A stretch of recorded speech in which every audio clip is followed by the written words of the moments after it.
ओम नमः शिवाय, हर हर महादेव। आप सभी का हेमा के व्रत कथा उपाय चैनल में स्वागत है। दर्शकों, आज की इस वीडियो में हम आपको बताने वाले हैं नंदी कैसे बने भगवान शिव की सवारी।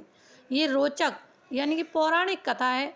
शिव भगवान के साथ नंदी की पूजा करना भी जरूरी होता है। भगवान शंकर नंदी के माध्यम से ही भक्तों की पुकार सुनते हैं।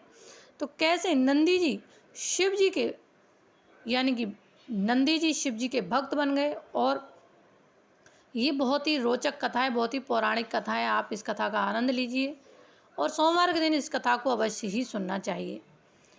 हिंदू धर्म में सभी देवताओं के अपने अपने वाहन होते हैं। जैसे भगवान विष्णु का वाहन गरुड़ है, माँ लक्ष्मी का वाहन उल्लू है, भगवान गणेश का वाहन मूषक है, उसी तरह भगवान शिव की सवारी नंदी है। आपने शिव मंदिरों में देखा होगा भगवान शंकर के साथ बैल रूपी नंदी की मूर्ति भी रहती है। पंडित इंद्रमणि घनश्याल बताते हैं, यानी कि ये शिव पुराणों में भी लिखा हुआ है। ये बहुत ही पुरानी कथा है। देखो, बताते हैं कि शिव भगवान के साथ नंदी की पूजा करना भी जरूरी होता है। भगवान शंकर की नंदी के माध्यम से ही भक्तों की पुकार सुनते हैं। लेकिन क्या आप जानते हैं कि नंदी कैसे भगवान शिव की सवारी बने? आइए जानते हैं शिव और नंदी की पौराणिक बहुत ही सुंदर सी कथा। एक पौराणिक कथा के अनुसार ब्रह्मचारी व्रत का पालन कर रहे थे। ऋषि शिलाद को भय होने लगा कि उनकी मृत्यु होने के बाद उनका वंश समाप्त हो जाएगा। इस भय के चलते उन्होंने पुत्र प्राप्ति के लिए कठोर तपस्या शुरू की। तपस्या से प्रसन्न होकर भगवान शिव ने शिलाद ऋषि के दर्शन दिए और वर मांगने का कहा। तब शिलाद ऋषि ने शिव से कहा कि उसे ऐसा पुत्र चाहिए जिसे मृत्यु न छू सके और उस पर आपकी कृपा बनी रहे। भगवान शिव ने उसे आशीर्वाद देते हुए कहा कि उसे ऐसे ही पुत्र की प्राप्ति होगी। अगले दिन ऋषि शिलाद एक खेत से गुजर रहे थे। उन्होंने देखा कि खेत में एक नवजात बच्चा पड़ा था। बच्चा काफ़ी सुंदर और लुभावन था। उन्होंने सोचा कि इतने प्यारे बच्चे को कौन छोड़कर चला गया है। तब शिव जी की आवाज़ आई कि शिलाद, यही तुम्हारा पुत्र है।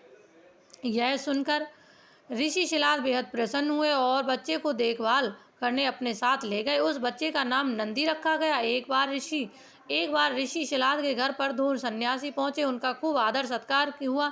इससे प्रसन्न होकर सन्यासी ने ऋषियों शिलाद को दीर्घ आयु का आशीर्वाद दिया, लेकिन नंदी के लिए एक शब्द भी नहीं बोला। ऋषि शिलाद ने सन्यासियों से इसका कारण पूछा। तब सन्यासी ने बताया कि नंदी की उम्र कम है, इसलिए हमसे इसे कोई आशीर्वाद नहीं दे सकते।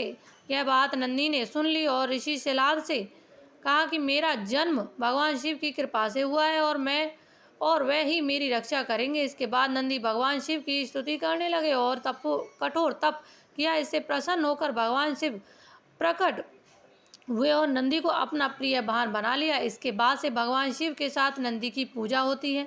जब भी आप शिव जी की पूजा करने के लिए जाते हैं तो आपको नंदी जी की पूजा अवश्य ही करनी चाहिए। कोई भी अपनी मनोकामना बोलनी है तो शिव जी तक पहुंचानी है तो आप नंदी जी के कान में अवश्य अपनी मनोकामना बोलें, ताकि आपकी मनोकामना जल्दी ही शिव जी के पास पहुंच सके।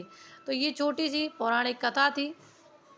इस प्रकार नंदी जी शिव जी के वाहन बन गए और शिव जी के साथ नंदी जी की पूजा हर मंदिर में होती है और इसके बिना पूजा अधूरी रहती है। तो कभी भी आप मंदिर जाएं तो आपको नंदी जी की पूजा अवश्य करनी है।